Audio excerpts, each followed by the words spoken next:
तो बच्चों आप सभी का स्वागत है। आज हम लोग समझेंगे ब्रीथ। ब्रीथ के बारे में सब कुछ, त्रिज्या क्या होता है, व्यास क्या होता है, जीवा क्या होता है, चाप क्या होता है, परिधि क्या होता है, वृत्तखंड क्या होता है, त्रिज्यखंड क्या होता है, वृत्त की स्पर्श रेखा क्या होता है, वृत्त का केंद्र क्या होता है, वृत्त में लघु चाप क्या होता है, दीर्घ चाप क्या होता है, वृत्त की छेदक रेखा क्या होती है।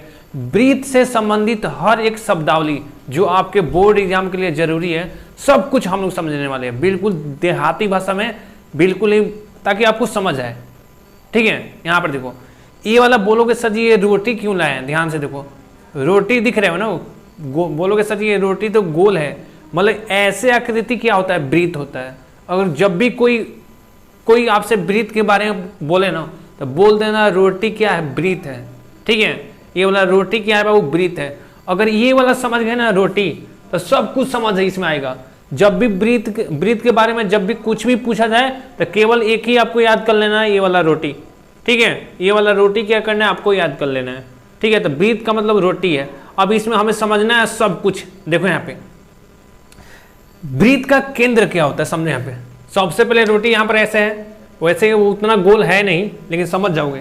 लेकिन समझो यहाँ पर, देखो बाबू, समझते रहिए ब्रीथ के बारे में। आज ना ब्रीथ सब कुछ हम लोग समझ जाएंगे। तो ये रोटी है, तो ब्रीथ यहाँ पर देखो ऐसे करके बाहर से ऐसे है, तो बाहर से ऐसे बिल्कुल गोल है। ठीक है, बिल्कुल ऐसे गोल बना दो, ऐसे थोड़ा सा टेढ़ मेढ़ होगा, उससे कोनो मतलब नहीं है। यहाँ पर देखो, तो गोल बन गया ना, तो यही है ब्रीथ।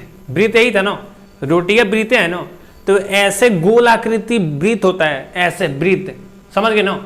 अब यहाँ पर देखो, रोटिया के जो बिल्कुल बीचों बीच में होगा, यहाँ पर जो बिल्कुल बीचों बीच में होगा, उसे बोलते हैं ब्रीथ का केंद्र। क्या बोलते हैं, केंद्र बोलते हैं। समझते रहिए, जो बिल्कुल बीचों बीच में होगा उसे ब्रीथ का केंद्र बोलते हैं। जो बाहर वाला है, ये बाहर वाला दिख रहा है, देखते रहो ध्यान से, तो जो बाहर वाला है उसे ब्रीथ का परिधि बोलते हैं। ठीक है, क्या बोलते हैं, ब्रीथ का परिधि। तो यहाँ पर देखो, तो ये है बिल्कुल बीचों बीच में, इसे बोलते हैं केंद्र। बाहर वाला, ये बाहर वाला जो लाइन है, इसे बोलते हैं परिधि। ठीक है, मैं क्या करता हूँ, बढ़िया से पहले नोट करता हूँ, सब कुछ समझेंगे। ये वाला देखो, तो ये वाला क्या है बाबू, ये तो परिधि बोलते हैं इसको, परिधि। उसके बाद से जो बिल्कुल में बिल्कुल देखो यहाँ पे, जो बिल्कुल बीचों बीच में था उसे बोलते हैं केंद्र। तो इसका क्या नाम हो जाएगा, केंद्र। तो ये क्या है, केंद्र है, तो यह है केंद्र, तो यह हो गया केंद्र। तो दो को चीज समझ आ गया आपको, केंद्र क्या होता है, परिधि क्या होता है। अब देखो इसमें हमें समझना है। आप देखो ये कौन कौन सा समझ गए तुम लोग। सबसे पहले यहाँ पर ब्रीथ का केंद्र समझ गए, उसके बाद से यहाँ पर ब्रीथ की परिधि समझ गए। ठीक है, अब हमें समझना है जीवा क्या होता है, चाप क्या होता है, व्यास क्या होता है, त्रिज्या क्या होता है। तो देखो अब हम लोग समझेंगे त्रिज्या। तो त्रिज्या क्या होता है, केंद्र और परिधि को मिलाने वाली रेखाखंड त्रिज्या होती है। इसमें देखो, मतलब ये वाला केंद्र है, ये वाला परिधि है, या केंद्र या परिधि है। तो केंद्र परिधि को जो भी रेखाखंड मिलाएगा, ऐसे समझ लो, तो ये क्या हो जाएगी, त्रिज्या हो जाएगी। क्या होगी, त्रिज्या। तो ये वाला क्या है, त्रिज्या है। केंद्र और परिधि को मिलाने वाला जो भी रेखाखंड होगा उसे त्रिज्या बोलते हैं। ठीक है, देखते रहिए। तो बाबू ये वाला केंद्र है, केंद्र, ये वाला परिधि है, बाहर वाला परिधि बोलते हैं ना। तो ये भी देखो ऐसे मिला रहा है, तो ये भी त्रिज्या हो जाएगा। तो ये भी त्रिज्या है, ये भी त्रिज्या है। ऐसे केंद्र और परिधि को मिलाओगे तो क्या हो जाएगा, त्रिज्या हो जाएगा। तो ये सब क्या है, त्रिज्या है। क्या है, त्रिज्या। तो ये क्या है बाबू, त्रिज्या है। तो तीन वो चीज तुम लोग समझ गए होंगे। जो बिल्कुल बीचों बीच में क्या होता है, देखो ब्रीथ का मतलब रोटी है, रोटी सभी देखे होगे, इसलिए रोटी से समझा रहा हूँ। तो ब्रीथ का मतलब रोटी है, जो गोल वाला रोटी। अब बिल्कुल बीचों बीच में क्या होगा, केंद्र होगा। बिल्कुल बीचों बीच में क्या होगा, केंद्र होगा। और जो बाहर वाला है बाबू, बाहर वाले ये जो है, इसे बोलते हैं ब्रीथ का परिधि। बाहर वाला को क्या बोलते हैं, ब्रीथ की परिधि। बीच में केंद्र, बाहर वाला जो लाइन है उसे परिधि बोलते हैं। इतना समझ गए। केंद्र परिधि को मिलाओगे, ऐसे केंद्र परिधि को मिलाओगे उसे बोलते हैं त्रिज्या। तो तीन को समझ गए, ठीक है ना। केंद्र क्या होता है, परिधि क्या होता है, उसके बाद से त्रिज्या क्या होता है।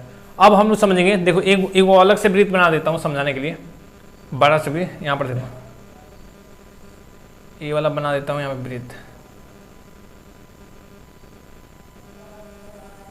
ठीक है, ये बीच में केंद्र है, ये बाहर वाला परिधि है। अब हमें समझना है कि बाबू जीवा क्या होता है, तो जीवा समझो, जीवा कि परिधि के एक छोर से दूसरी छोर को जो मिलाने वाली रेखाखंड है उसे जीवा बोलते हैं। तो परिधि देखो यहाँ पे, परिधि यहाँ पर देखो, परिधि को इधर से इधर मिलाने वाली ये रेखाखंड क्या है, यह जीवा है। समझ गए? बोलोगे सर ये भी तो मिला रहा है ना, इसको ऐसे और ऐसे मिला दो तो ये भी जीवा है। तो परिधि को मतलब एक बिंदु से दूसरे बिंदु को मिले, ये भी जीवा है। तो ये क्या है, जीवा है। देखते रहो ध्यान से, तो ये भी जीवा है, ये भी जीवा है, ये भी जीवा है। तो ये क्या कहलाएगा, तीनों क्या है, जीवा है। क्या है, जीवा। जीवा क्या है बाबू, जीवा है। तो जीवा, ये भी तो जीवा ही है ना, तो ये भी जीवा। ठीक है, अब देखो जीवा समझ गए। अब हमें समझना है क्या, यहाँ पर देखिए चाप समझना है। क्या जी, चाप। तो देखो फिर से मैं क्या करूँगा, फिर से एक वृत्त बना दूंगा यहाँ पे समझाने के लिए आप लोगों को। तो ये देखो हो गया, तो ये हो गया वृत्त। अब चाप समझना है।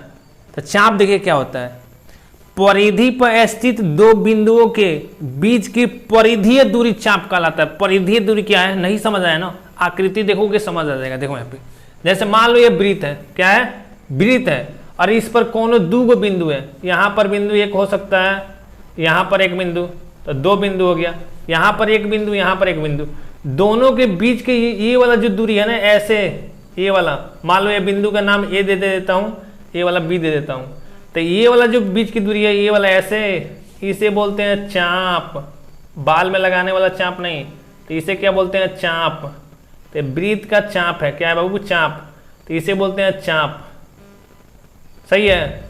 अरे अगर मान लो कि ऐसे मिला दो डायरेक्ट, तो ये जीवा हो जाएगा। अभी समझे है ना, तो ये वाला क्या हो जाएगा, जीवा हो जाएगा। तो जीवा। ठीक है, बताइए, समझते रहो। केंद्र क्या होता है, उसके बाद से बाबू परिधि क्या होता है, उसके बाद से क्या, यहाँ पर जीवा समझ गए, त्रिज्या भी समझ गए। ठीक है ना। अब देखो, देखो ये वाला बिंदु है, ये वाला बिंदु है। अगर ऐसे मिलाओगे ना, फिर से ये वाला ऐसे ऐसे, तो ये भी क्या होगा, चापे होगा। क्या होगा, चाप। तो ये भी चापे है ना, मतलब परिधीय दूरी, परिधीय दूरी मतलब बिल्कुल परिधि की तरह ऐसे जाओ, तो ये भी चापे होगा। तो ये देखो, ये वाला जो चाप है ना, बिल्कुल छोटा दिख रहा है कि नहीं, बताइए, देख कर बताओ। ये वाला बाबू चाप छोटा दिख रहा है, इसीलिए इसको बोलते हैं लघु चाप। लघु का मतलब तुम लोग हिंदी में पढ़े होगे, छोटा, लघु चाप। और ये वाला बड़ा है, इसीलिए बड़का को बोलते हैं दीर्घ, तो इसीलिए ये वाला है दीर्घ चाप। कॉपी में नोट करते रहिए बाबू।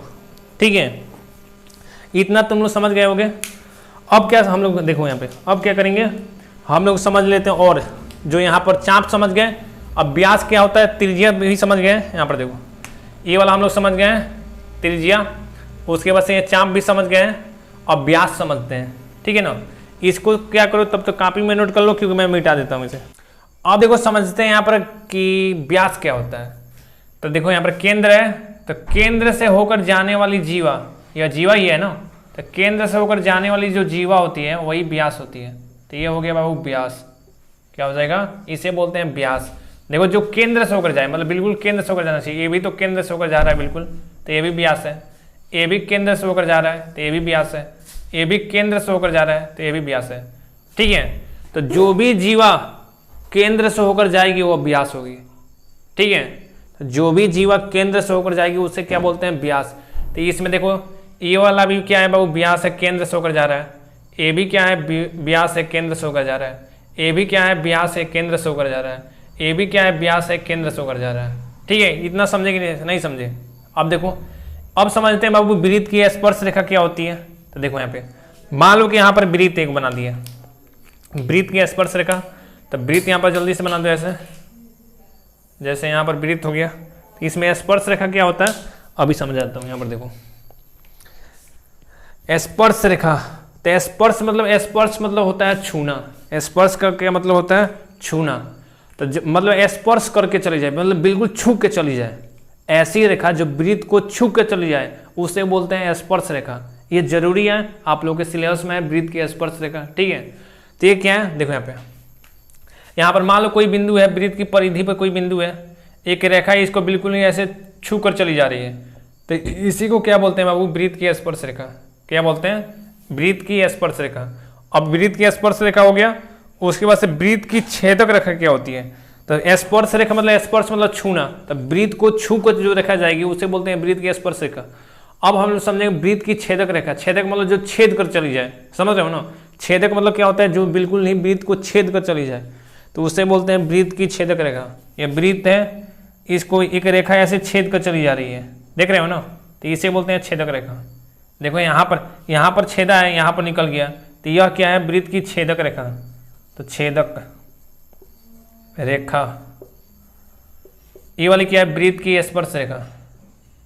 वृत्त की स्पर्श रेखा, वृत्त की स्पर्श रेखा।